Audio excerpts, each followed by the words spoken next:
नमस्कार दोस्तों, मैं प्रशांत आप सबका स्वागत करता हूं। इस लेक्चर में हम डिस्कस करेंगे RO ARO previous year questions के तहत एंशिएंट हिस्ट्री से जुड़े हुए प्रश्नों को। तो इस सीरीज का ये मेरा 10वां लेक्चर है और एंशिएंट हिस्ट्री से जुड़े प्रश्नों का ये मेरा दूसरा लेक्चर है।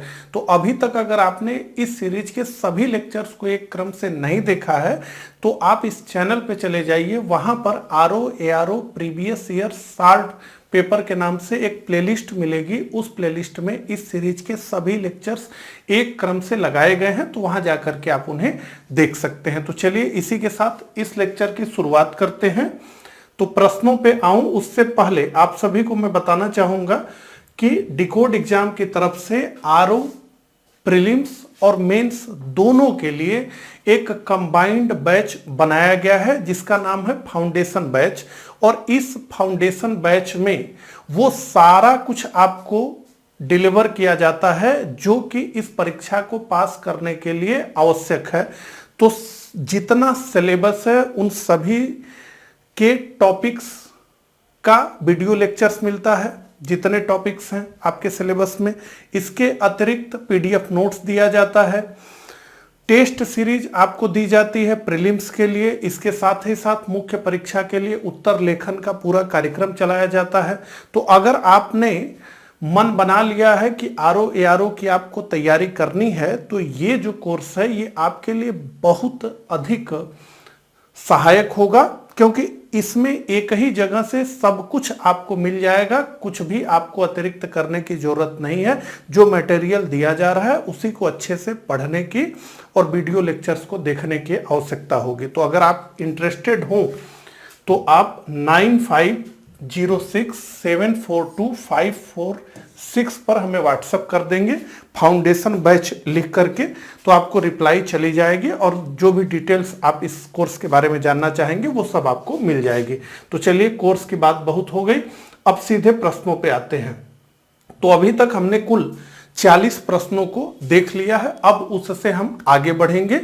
तो चलिए, विष्णु के किस अवतार को सागर से पृथ्वी का उद्धार करते हुए अंकित किया जाता है? हमारे ऑप्शंस हैं ए कच्छप, बी मत्स्य, सी वराह, डी नृसिंह। तो विष्णु के किस अवतार को सागर से पृथ्वी का उद्धार करते हुए अंकित किया जाता है? तो विष्णु के वराह अवतार को सागर से पृथ्वी का उद्धार करते हुए अंकित किया जाता है। तो भगवान विष्णु का ये तीसरा अवतार था जिसे हम वराह अवतार के रूप में जानते हैं। और हिरण्याक्ष राक्षस को मार करके, जो दैत्यों का राजा था उसको मार करके भगवान विष्णु ने पृथ्वी को उसके आतंक से मुक्त कराया। और यही उनका जो है प्रतीक चित्र है वराह अवतार का। इसमें स्पष्ट रूप से दिखाया गया है कि कैसे भगवान वराह अपने दांतों पर पृथ्वी को संतुलित किए हुए हैं। और साथ ही साथ इनकी चारों भुजाओं में, जैसे हम देख सकते हैं, शंख है, पद्म है और यहाँ पे गदा। तो ये प्रतीकात्मक चित्र है कि जिसमें जो है वह जो राक्षस है हिरण्याक्ष उसका जो है वो वध कर रहे हैं। ठीक है, तो ये अगला प्रश्न, पुरी में रथ यात्रा किसके सम्मान में निकाली जाती है? तो पुरी की रथ यात्रा से प्रश्न पूछा जा रहा है, किसके सम्मान में यह रथ यात्रा निकलती है? ए भगवान राम के, बी भगवान विष्णु के, सी भगवान जगन्नाथ के और डी भगवान शिव के। तो निश्चित रूप से यह आसान प्रश्न है। तो पुरी में रथ यात्रा निकाली जाती है भगवान जगन्नाथ के सम्मान में। तो आषाढ़ माह शुक्ल पक्ष की द्वितीया को, यानी जून और जुलाई के महीने में प्रभु जगन्नाथ, उनके भाई बलराम और सुभद्रा, इन तीनों लोगों के सम्मान में यह रथ यात्रा निकाली जाती है। जैसा कि हम जानते हैं कि इस रथ यात्रा में लाखों लोग, 10 लाख से अधिक लोग शामिल होते हैं। ठीक है, तो सी हमारा उत्तर है। अगला, राजा नंद का उल्लेख करने वाला अभिलेखीय प्रमाण है। तो राजा नंद का उल्लेख करने वाला कौन सा अभिलेखीय प्रमाण हमें प्राप्त होता है? यह प्रश्न है। हमारे ऑप्शंस हैं ए खारवेल का हाथी गुंफा अभिलेख, बी रुम्नदेई स्तंभ अभिलेख, रुद्र दामन का जूनागढ़ अभिलेख, और डी धनदेव का अयोध्या अभिलेख। तो राजा नंद का उल्लेख करने वाला अभिलेखीय प्रमाण है खारवेल का हाथी गुंफा अभिलेख। तो खारवेल जो कि कलिंग के चेदी वंश का प्रतापी राजा था, उसी के अभिलेख में इस बात का जिक्र किया गया है कि नंद शासक महापद्म नंद ने एक नहर का निर्माण कराया था। ठीक है, तो इसका उल्लेख जो है किया गया है खारवेल के हाथी गुंफा अभिलेख में। तो ये हमारा उत्तर है।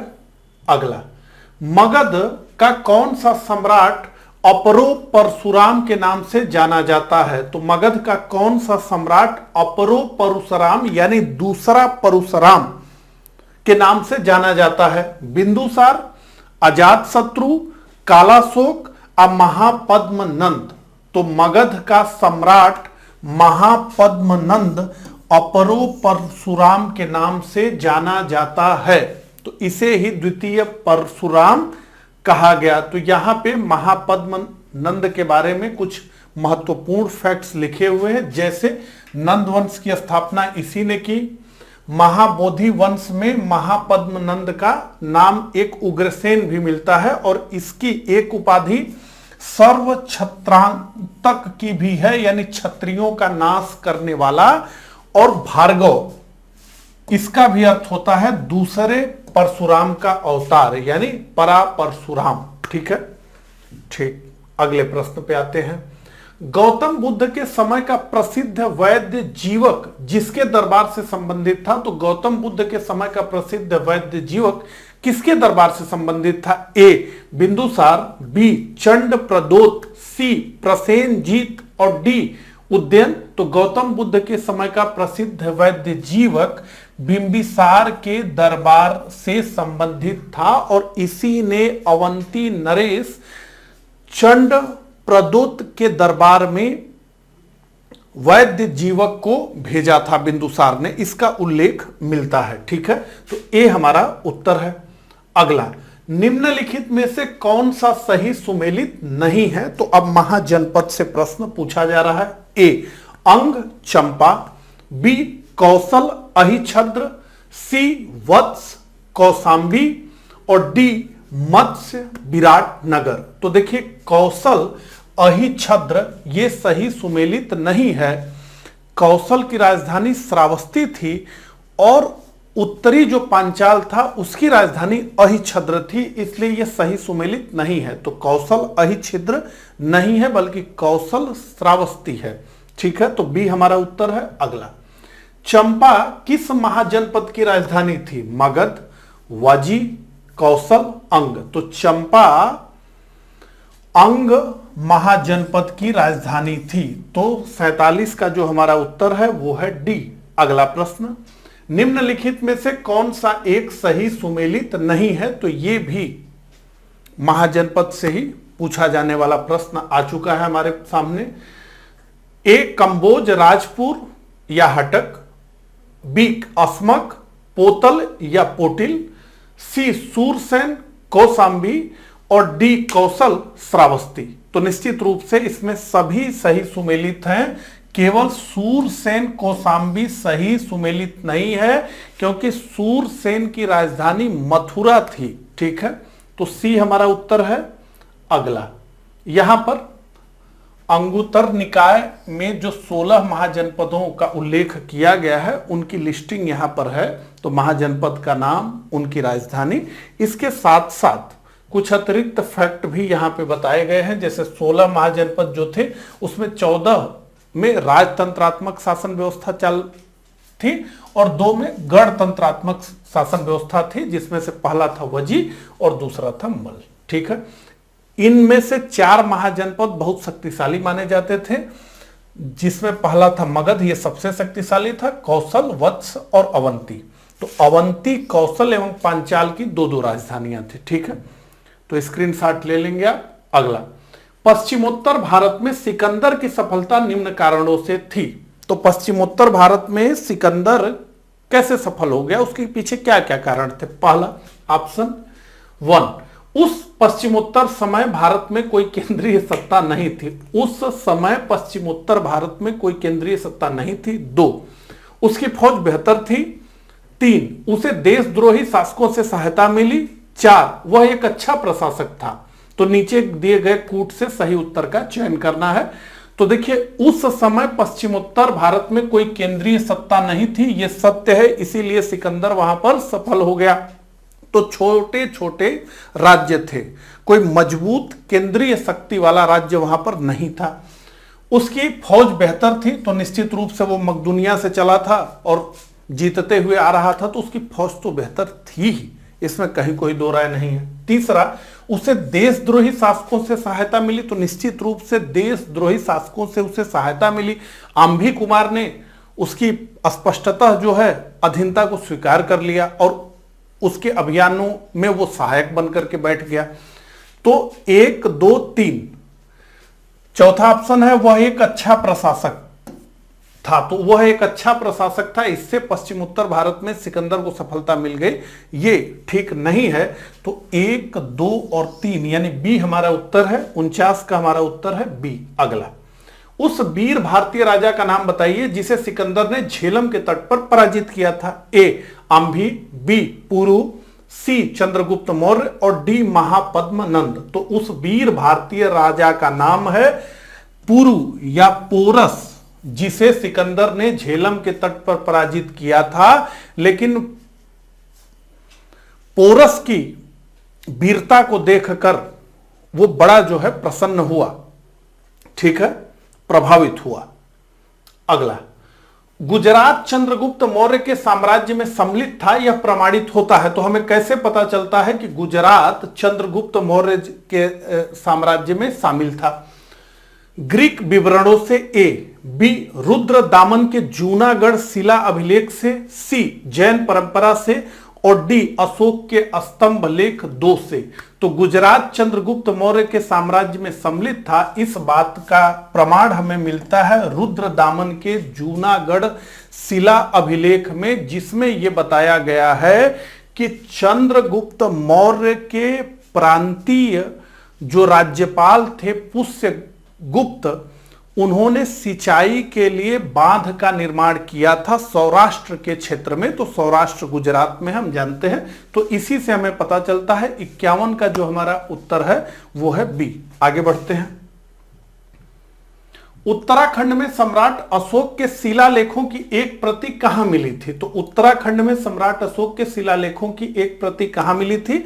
यह स्टेट स्पेसिफिक प्रश्न पूछा गया है उत्तराखंड से के यूडीए एलडीए के एग्जाम में। तो ए नैनीताल, बी पौड़ी, सी टिहरी और डी कालसी। तो उत्तराखंड में सम्राट अशोक के शिलालेखों की एक प्रति डी कालसी में मिली है, ये देहरादून में है। तो हमारा उत्तर है डी। आगे बढ़ते हैं। टालेमी फिलाडेल्फस जिसके साथ अशोक के राजनयिक संबंध थे, कहां का शासक था? तो टालेमी फिलाडेल्फस जिसके साथ अशोक के राजनयिक संबंध थे, कहां का शासक था? ए साइरोन, बी मिस्र, सी मकदूनिया और डी सीरिया। तो इसका उत्तर है मिस्र। तो टालेमी फिलाडेल्फिया मिस्र का शासक था। तो अशोक के 13वें जो शिलालेख है उसमें इसका उल्लेख किया गया है। आइए देखें। तो यहां पर आप स्क्रीनशॉट ले लें। जो 14 कुल बृहद शिलालेख हैं अशोक के, उसका यहां पर उल्लेख है। अब यहां पे 13वां शिलालेख को देखें, ठीक है। तो अशोक के समकालीन 5 यूनानी राजाओं का इसमें उल्लेख किया गया है। एक तो एंटीयोकस सीरिया, फिलाडेल्फस टालमी मिस्र, एंटीगोनस मकदूनिया, मागस सीरीन और अलेक्जेंडर इपीरस, ठीक है। तो इसमें किया गया है। अगला, निम्नलिखित में से किस स्रोत में उल्लेखित है कि प्राचीन भारत में दास्ता नहीं थी? तो प्राचीन भारत में दास्ता नहीं थी, यह हमें कैसे पता चलता है? ए अर्थशास्त्र, बी मुद्रा राक्षस, सी मेगस्थनीज की इंडिका और डी वायु पुराण। तो निश्चित रूप से हमारा उत्तर है सी मेगस्थनीज की इंडिका। मेगस्थनीज की इंडिका में भारतीय समाज को 7 श्रेणियों में विभाजित बताया गया है, लेकिन कहीं पर भी दासता का उल्लेख नहीं किया गया है कि समाज में दासता थे। ठीक है, अगला, इंडिका का मूल लेखक था, तो इंडिका का मूल लेखक कौन था? ए नियाकर्स, बी मैकस्थनीज, सी प्लूटार्क और डी डायोडोरस। तो आसान प्रश्न है, इंडिका का मूल लेखक मेगस्थनीज था। अगला, निम्नलिखित में से किसमें पुनर्विवाह वर्जित है? तो पुनर्विवाह किसमें वर्जित है? ए जातक, बी मनुस्मृति, सी याज्ञवल्क्य और डी अर्थशास्त्र। तो निम्नलिखित में से पुनर्विवाह वर्जित है ये मनुस्मृति के अनुसार। तो 56 का हमारा उत्तर है बी। अगला, सूची 1 को सूची 2 से सुमेलित कीजिए। तो सूची 1 में शासक हैं और सूची 2 में उनके उपनाम या फिर उनके जो और नाम हैं उनसे हमें इसमें मैच करना है, मैचिंग का प्रश्न है। तो देखिए, इसमें सबसे आसान से हम शुरू करेंगे। तो 2-3 इसमें आसान ही हमें दिख रहा है, जैसे अशोक को पियदसी कहा गया, सी का 1, और सी का 1 हमें कहां दिख रहा है? सी का 1 हमें केवल सी में दिख रहा है। इसी के साथ चाणक्य को विष्णुगुप्त कहा गया, डी का 4, डी का 4 हम देख रहे हैं। ए का 2 चंद्रगुप्त को सेंड्रोकोटस कहा गया और बी का 3 बिंदुसार को अमित्र घात या अमित्र चेटक ये कह करके पुकारा गया। तो 57 का जो हमारा उत्तर है वो है सी। आगे बढ़ते हैं। ईसवी सन के पूर्व की कुछ शताब्दियों में निम्नलिखित में से किन शासकों ने गिरनार क्षेत्र में जल संसाधन व्यवस्था की ओर ध्यान दिया? हमारे ऑप्शंस हैं, 1 महापद्मनंद, 2 चंद्रगुप्त मौर्य, 3 अशोक और 4 रुद्र दामन। तो नीचे के कूट से सही उत्तर का चुनाव करना है। तो देखिए, रुद्र दामन के जूनागढ़ अभिलेख में यह बताया गया है कि चंद्रगुप्त मौर्य ने सुदर्शन झील का निर्माण करवाया। इसी अभिलेख में आगे बताया गया है कि अशोक ने नहरें निकाली और इसी अभिलेख में बताया गया है कि रुद्र दामन ने इस झील के मरम्मत का कार्य किया। हालांकि प्रश्न में यह पूछा जा रहा है कि ईसवी सन के पूर्व की कुछ शताब्दियों, यानी ईसवी सन से पूर्व की बात हो रही है, जबकि रुद्र दमन दूसरी शताब्दी में थे, 150 ईस्वी के आसपास। तो ऐसे में हमारा उत्तर होगा, एक तो चंद्रगुप्त मौर्य हैं और दूसरे अशोक हैं। हालांकि होने के लिए रुद्रदामन भी हैं, लेकिन इनका काल पश्चात का है। ठीक है, तो 2 और 3 हमारा उत्तर है और इसका मतलब 58 का जो हमारा उत्तर है वो है बी। आगे बढ़ते हैं। चंद्रगुप्त मौर्य ने सेल्यूकस को किस वर्ष में पराजित किया? तो चंद्रगुप्त मौर्य ने सेल्यूकस को किस वर्ष में पराजित किया? ए 317 ईस्वी पूर्व, बी 315 ईस्वी पूर्व, सी 305 ईस्वी पूर्व और डी 300 ईस्वी पूर्व। तो निश्चित रूप से हमारा उत्तर है सी 305 ईस्वी पूर्व। ठीक है, चलिए अगले प्रश्न पे। शक संवत कब प्रारंभ किया गया? ए 58 ईस्वी, बी 78 ईस्वी, सी 320 ईस्वी और डी 606 ईस्वी। तो शक संवत का प्रारंभ किया गया 78 ईस्वी में। तो 60 का जो हमारा उत्तर है वो है बी। ठीक है, आइए आगे बढ़ते हैं। तो विक्रम एवं शक संवतों में कितना अंतर है? तो विक्रम और शक संवत में कितना अंतर है? ए 57 वर्ष, बी 78 वर्ष, सी 135 वर्ष और डी 320 वर्ष। तो देखिए, विक्रम संवत की अगर हम बात करें तो जो ईस्वी है उसमें जब हम 57 जोड़ देते हैं तो हमें विक्रम संवत प्राप्त हो जाता है। जैसे ये 2022 है, इसमें हम 57 जोड़ देंगे और ये हो जाएगा 289 79। तो ये हमारा जो है क्या है? ये हमारा विक्रम संवत है। ठीक है, जबकि शक संवत के लिए हमें 78 को घटाना होता है और ये हम घटाएंगे तो 1944 हमारा उत्तर आ जाएगा। अब इनको यानी 2079 में से 1944 को हम घटाएंगे तो हमारा उत्तर आएगा 135। ठीक है, तो शक संवत और विक्रम संवत में 135 वर्ष का फासला है, और वर्तमान जो कैलेंडर है अंग्रेजी उसमें 57 जोड़ देंगे तो विक्रम संवत, उसमें 78 घटा देंगे तो शक संवत पता चल जाता है। ठीक है, चलिए, निम्नलिखित में से किस वंश के साम्राज्य की सीमाएं भारत के बाहर तक फैली थी? ए गुप्त वंश, बी मौर्य वंश, सी कुषाण वंश और डी उपरोक्त में से कोई नहीं। तो इनमें से मौर्य और कुषाण ये दोनों हमारे उत्तर होंगे, यानी 62 का बी और सी दोनों हमारा उत्तर होगा। निम्न राजवंशों में सबसे पुराना राजवंश था? तो ए चालुक्य, बी पल्लव, सी राष्ट्रकूट और डी सातवाहन में से सबसे पुराना राजवंश इन चारों में से कौन था? तो निश्चित रूप से इन चारों में सबसे प्राचीन राजवंश था सातवाहन राजवंश। माना जाता है कि 200 ईस्वी के आसपास सिमुक ने इस राजवंश की स्थापना की थी। अगला, निम्नलिखित शासकों में से किसके लिए एका ब्राह्मण प्रयुक्त हुआ, यानी अद्वितीय ब्राह्मण? पुष्य मित्र शुंग, बी खारवेल, सी गौतमी पुत्र सातकर्णी और डी सुमन। तो निम्नलिखित शासकों में एका ब्राह्मण प्रयुक्त हुआ गौतमी पुत्र सातकर्णी के लिए।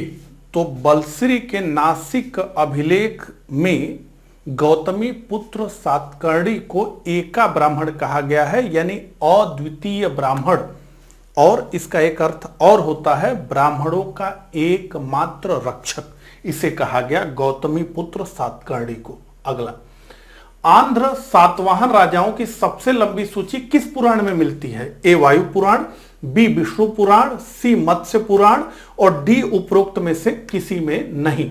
तो आंध्र सातवाहन राजाओं की सबसे लंबी सूची मिलती है मत्स्य पुराण में, और इसमें कुल 29 आंध्र सातवाहन राजाओं का उल्लेख किया गया है, जबकि सब पुराणों में मिलाकर के कुल 30 आंध्र सातवाहन राजवंश के शासकों का उल्लेख मिलता है।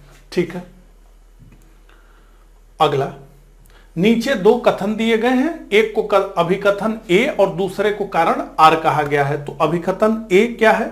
सातवाहन काल में संस्कृत के साथ प्राकृत व अन्य लोक भाषाओं का विकास हुआ। तो निश्चित रूप से कारण आर, सातवाहन राजाओं ने साहित्य रचना के लिए संस्कृत तथा अन्य लोक भाषाओं को अपनाया। तो यह भी सही है। तो ए हमारा उत्तर है, ए और आर दोनों सही है तथा आर ए की सही व्याख्या करता है। अगला,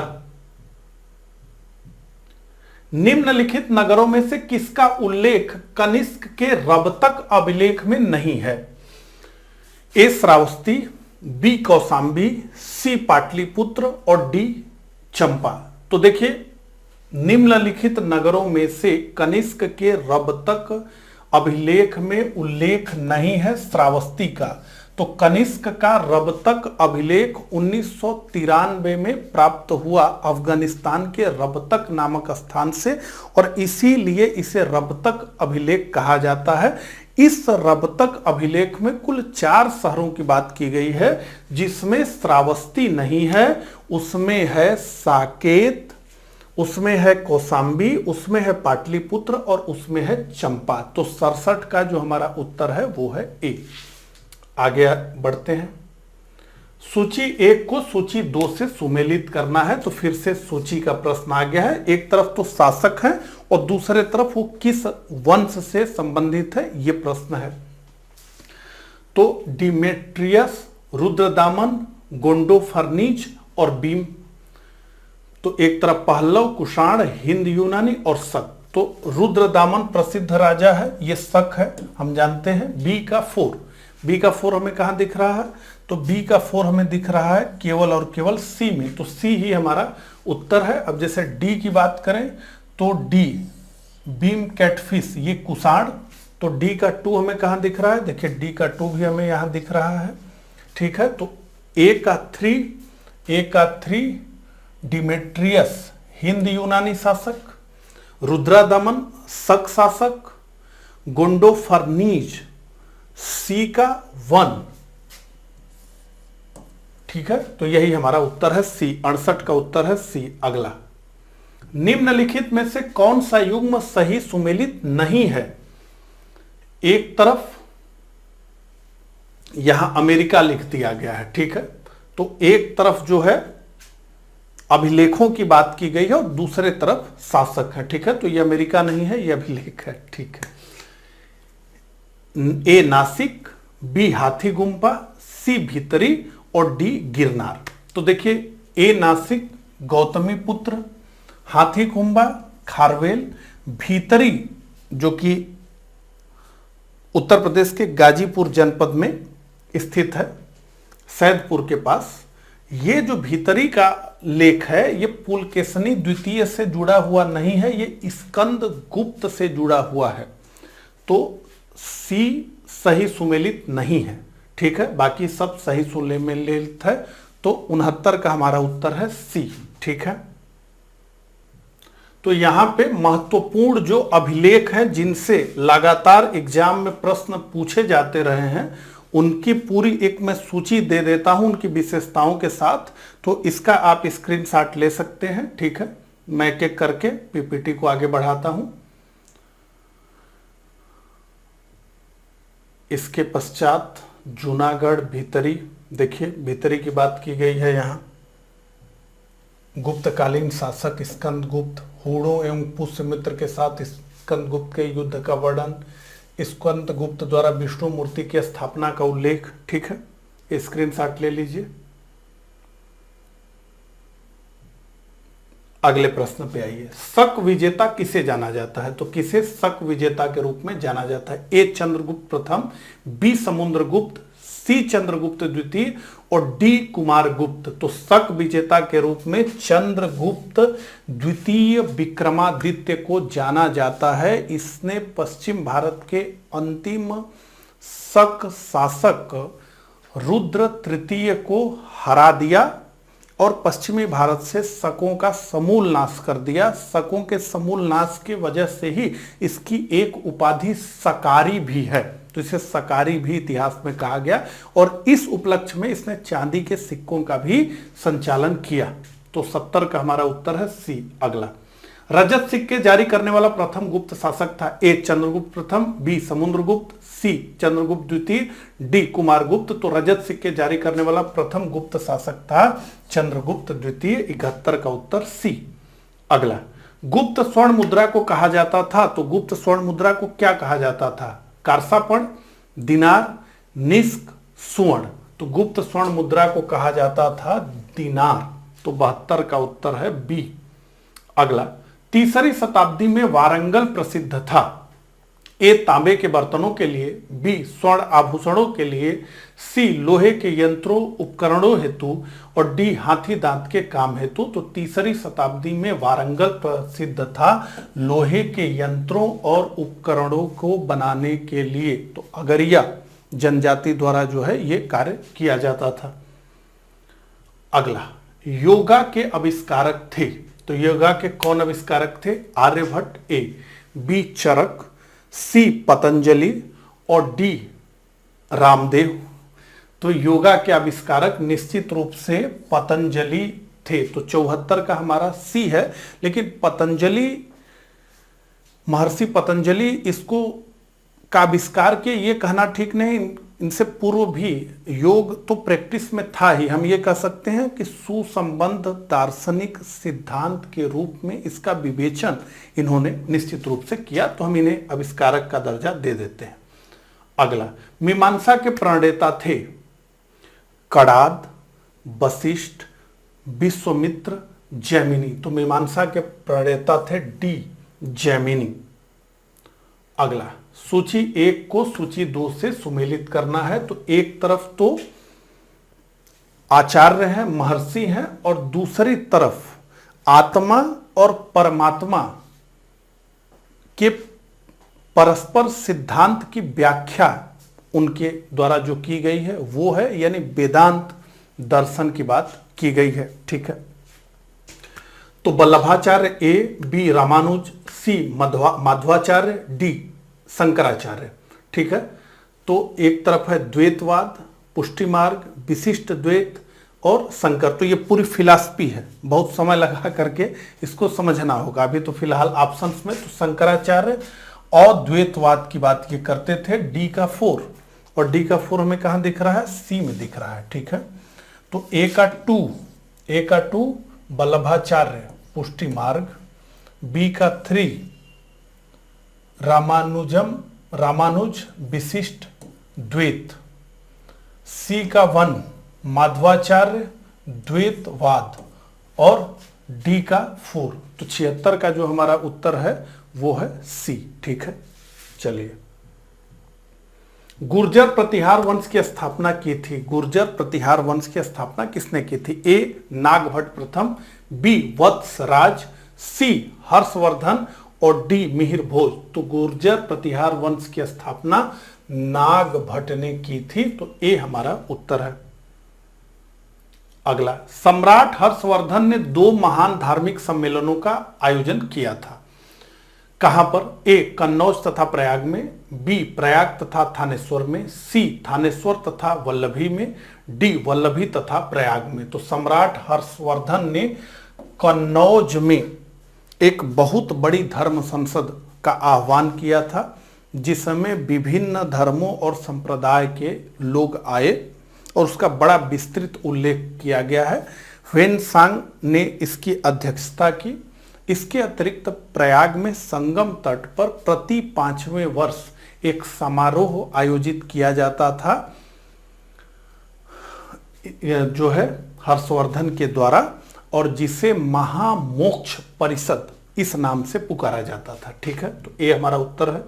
अगला, किस अभिलेख से ज्ञात होता है कि स्कंदगुप्त ने हुड़ों को पराजित किया था? ए भीतरी स्तंभ लेख, बी इलाहाबाद स्तंभ लेख, सी मंदसौर अभिलेख, और डी उदयगिरी अभिलेख। तो भीतरी स्तंभ लेख से ज्ञात होता है कि स्कंदगुप्त ने हुड़ों को पराजित किया था। तो 79 का जो हमारा उत्तर है वो है ए, ठीक है। अगला, निम्नलिखित में से कौन सही सुमेलित नहीं है?